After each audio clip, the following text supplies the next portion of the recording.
After weeks of doubt, Warner Brothers' summer hit Crazy Rich Asians will launch in China after all. Speculation that the rom-com would not land a Chinese release began over the summer when the studio failed to hear back from Beijing about the film's fate.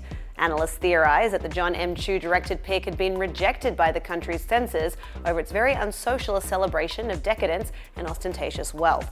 Others closer to the market argued that the film might be caught up in a regulatory backlog caused by recent structural changes at China's Film Bureau, the result of which was a more cautious and slower-moving approvals process.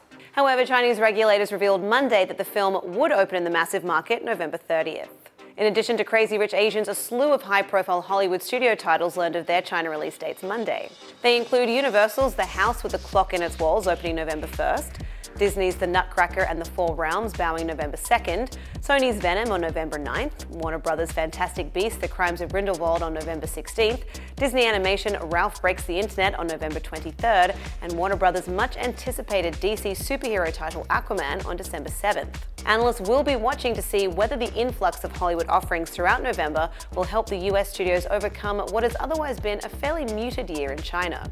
As of the end of September, ticket revenue for studio imports was down 24% compared with the same period in 2017.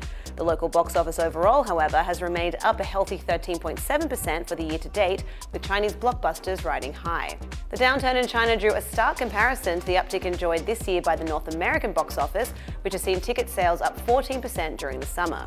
The numbers could suggest a change in what Chinese audiences are gravitating toward at the cinema, indicating a growing preference for local movies over imported foreign fare.